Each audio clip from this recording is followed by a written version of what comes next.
It was the kind of heat that made everything feel slow, sticky, and unreal. Danielle rolled down the window of her old car as she drove toward her father's farm, the scent of sun-baked fields and diesel drifting in. August in the country was no joke. She hadn't been back in years, and even now she was stalling. That's why, when she spotted a small roadside bar off the highway, she didn't hesitate to pull over. The place was nearly empty, just a couple of locals nursing beers and chatting with the bartender. Danielle ordered a cold drink and sat at a corner table, letting the fan overhead push some relief onto her sun-warmed skin. She didn't plan on staying long, but plans, as she would soon learn, were made to be broken. It wasn't long before she noticed a woman watching her from across the room, confident, effortlessly grounded, and exuding that raw, earthy charm only a true country girl could wear naturally. She walked over like she'd done it 100 times before, with the kind of smile that made Danielle sit up straighter. "City girl?" the woman asked, half a smirk on her lips. "Kind of," Danielle replied, raising a brow. "Just passing through." "Well," the woman said, leaning closer, "I hope you stick around a little longer."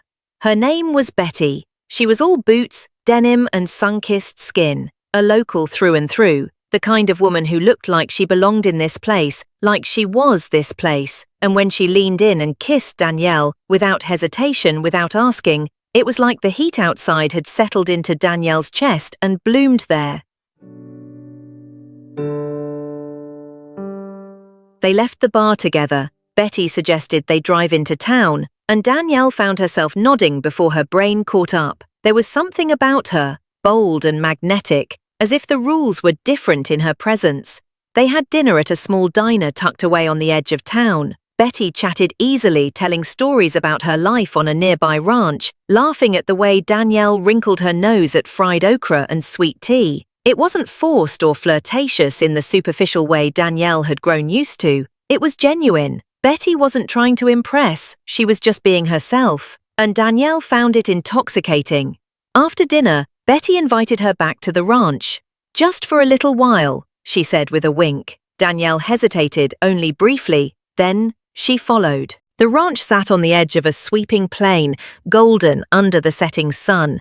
Horses grazed near a weathered fence, and a sleepy dog lifted its head to acknowledge their arrival.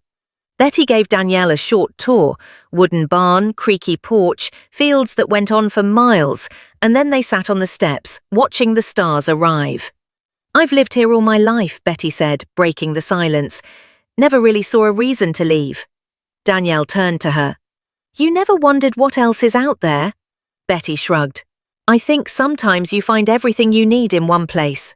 Danielle wasn't sure if it was the wine, the heat, or the quiet that surrounded them, but something shifted. Betty reached for her hand and squeezed gently. The moment lingered, warm and unspoken, until Danielle leaned in and kissed her.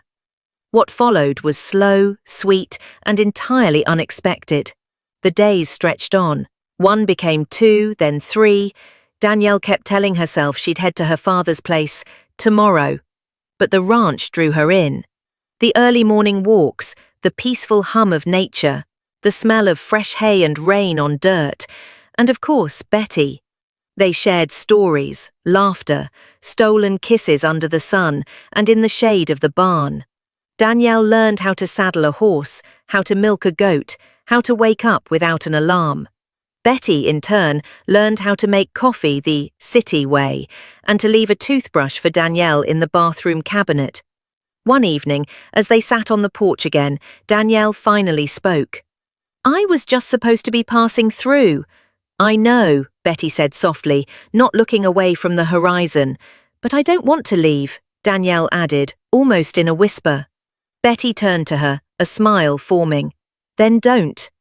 It was simple. It was sudden, but it felt right. Danielle never did make it to her father's farm that week. Maybe she would next week, or maybe not. Sometimes you take a detour and it leads you exactly where you were meant to be.